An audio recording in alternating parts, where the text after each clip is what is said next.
Hi, Mystery Recapped here. Today, I'm going to explain a German satirical comedy film called Look Who's Back.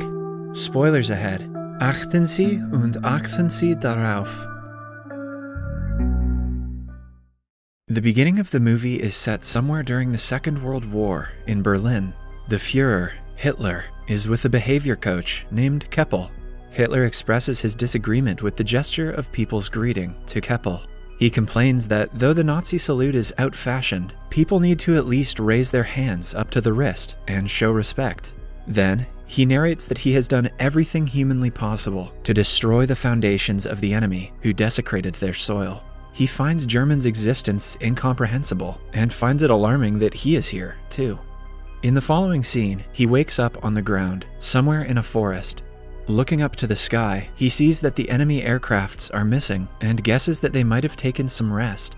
Suddenly, a ball comes bouncing towards him and stops just at his side. He raises himself and heads towards a building past the bush. He is then approached by 3 young kids who question him if he is okay. Hitler looks at them and thinks that they are the future of the nation. He then asks them the way to the street. In that instant, a reporter, Fabian Sawatzki, is filming the kids with his camera. Hitler is seen on the far side of the screen. He picks up his army cap and says to himself that he should go to the Führer bunker. Hitler gets to the street and is amazed by people riding mono-wheel bikes. He finds people capturing him on their cameras and expresses that though the rubble went, people have gone mad. Then, he feels a modern car by his hand and questions himself if he fell into a coma and missed the victory. He realizes that he is not aware of his situation entirely and alerts himself to collect more information. Then, he asks a man about the location of Chancellery, but the person instead asks him for a picture. He gets disturbed by the camera's flashes as people come near him and take photos in turns. Confused by the unusual events around him, he concludes that something went out of hand in this place. As Hitler walks away, he finds a woman speaking in German on her phone.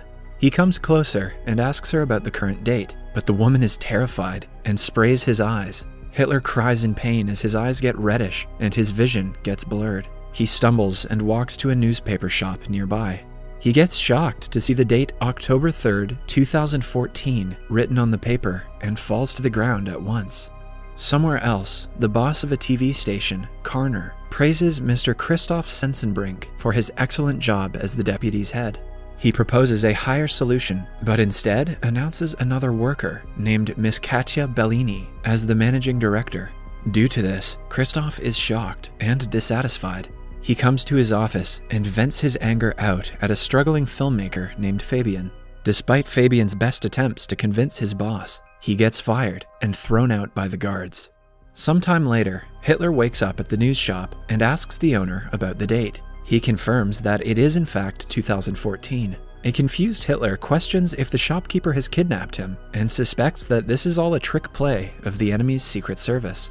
He threatens to kill the shopkeeper if he is working for the enemy, but the shopkeeper gives him a bar of chocolate instead.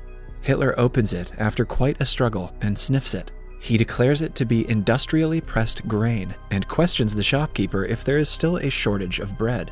The shopkeeper asks Hitler if they are filming a documentary somewhere nearby, mistaking him for an actor.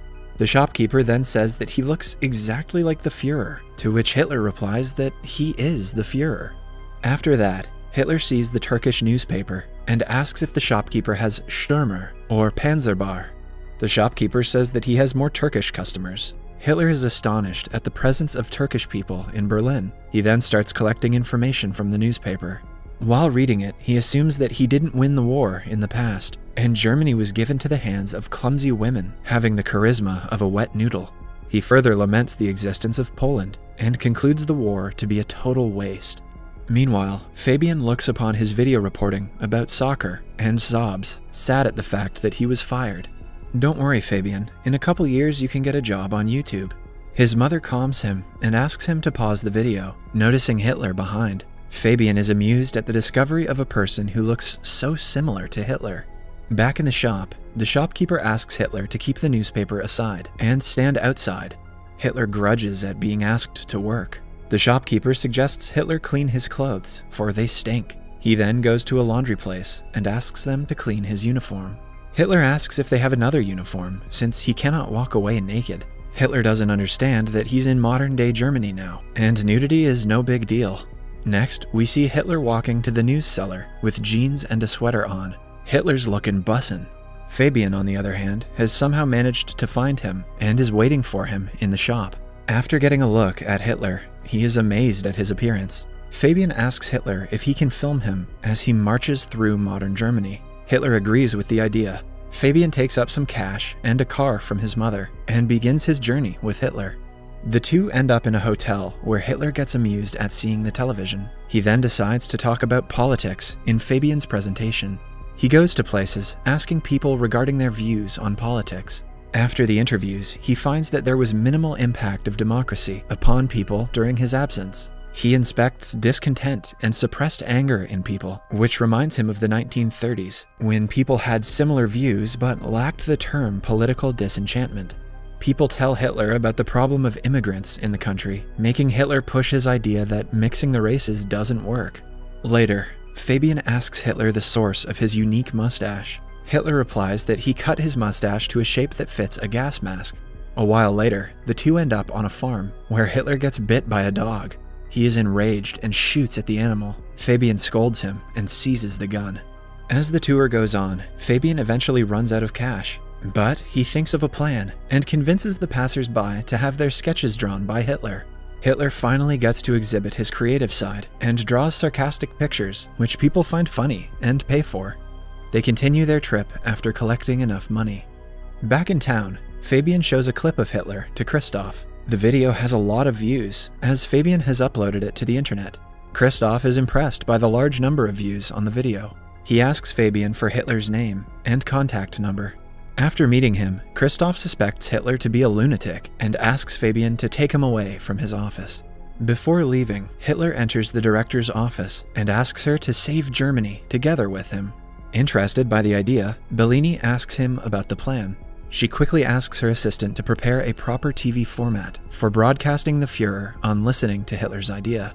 Fabian then threatens Christoph to give him his job back, or else he will take Hitler away. On hearing this, Christoph makes him a kitchen boy, promising to promote him when a new editorial post opens up. Kitchen boy is better than an internship, I guess. Sometime later, Hitler is given a table at the TV studio. Christoph calls Kromeyer to help Hitler with computer use. Hitler recalls the computers of his days and labels the invention to be one of the greatest. Kromeyer tries to sign up Hitler to email, but informs him that his name is already taken. Hitler grunts for others stealing his name and tells her to use New Reich's chancellery as he liked it. Christoph plans to put Hitler on a live comedy show called Whoa, Dude! He is still salty because Bellini got a promotion instead of him and intends to create trouble for her. He intends to bring racism to the debate through sarcastic jokes on Jews and throw out Hitler. The show starts, and Witzigmann, the host, calls for Hitler on the stage. The audience gossips about Hitler's appearance, but when Hitler gazes at the audience, the hall goes completely silent. Hitler soon breaks the silence, but does not read out the lines as scripted. He explains that he is to tell a joke about immigrants, but he is not going to do so. He says that a TV is a great invention of the human, but the shows broadcasted are nonsense. Clearly, Hitler hadn't seen Game of Thrones yet. He sheds lights on problems like poverty and unemployment, and forecasts that the people of the country are heading towards the abyss without noticing it. Hitler vows to fight against the TV, not only up to the broadcast of the abyss, but also until he succeeds in overcoming them. Everyone likes the idea and claps for him. Seeing Hitler's popularity, the host, Witzigmann, gets envious. Bellini asks Christoph to broadcast Hitler in every show. Christoph is distressed because of the failure of his plan. In the following scene, we see Hitler give interviews on numerous TV shows and share that his motive is to make Germany great again.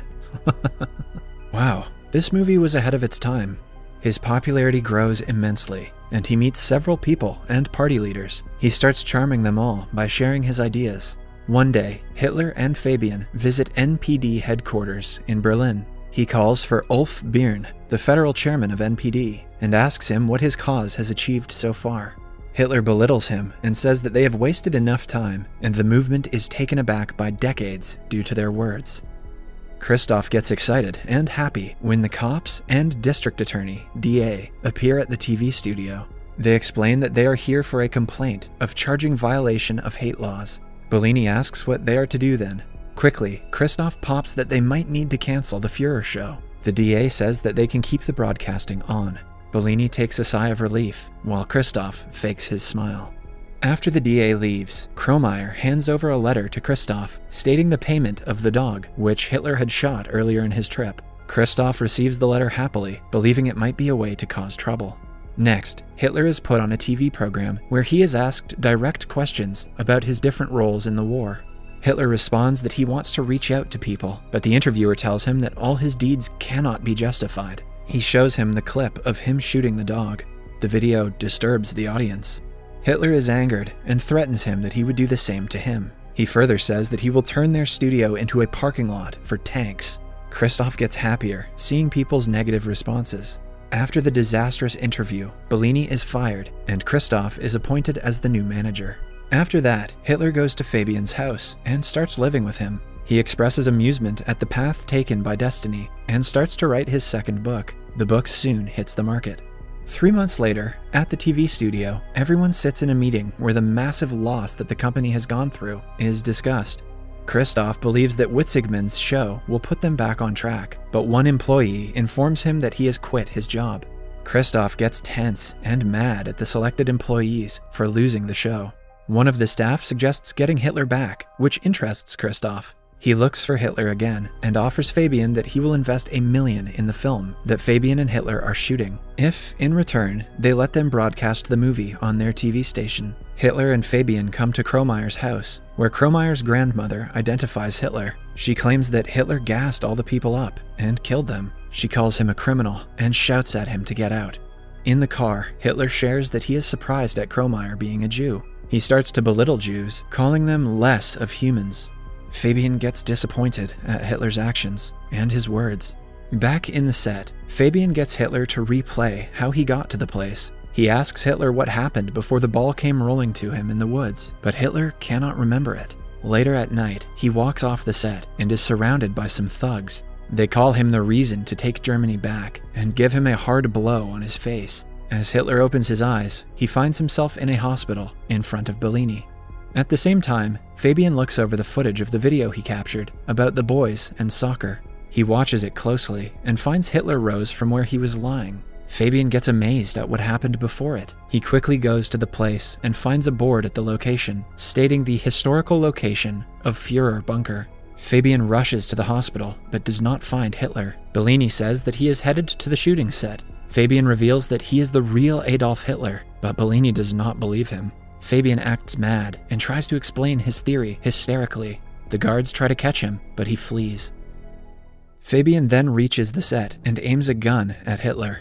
When asked about his identity, Hitler explains that he never claimed to be anyone else. Fabian says that Hitler is fooling people with his propaganda, to which Hitler replies that people elected a leader who shared his whole idea openly in 1933. Fabian takes Hitler to the top of a building with his gun. He corners Hitler and declares him to be a monster. Hitler in turn claps back, saying that ordinary people elected an extraordinary man and entrusted the fate of the country to him. He explains that people chose him because they bear the same values in their inner hearts. An enraged Fabian shoots Hitler, making him fall off the building onto the street. Soon, Fabian hears Hitler's voice, who says that no German can get rid of him. And Hitler, who is just thrown down, appears right behind it again. Just then, Bellini calls for a cut in the studio, and everyone cheers for the shoot. Turns out that it was just a film shoot, and a random actor was playing the role of Fabian. Hitler then asks everyone to remember the comrades who could not be with them. Somewhere else, Kromeyer is sobbing, seeing Fabian through a hole in the mental ward. Hitler and Bellini are busy giving autographs and interviews to people after the film booms. As they pass by a car, the people on the street seem fond of Hitler and greet him with respect. Subscribe for more videos like this, turn on notifications, and leave a like to help the channel out. Thank you for watching.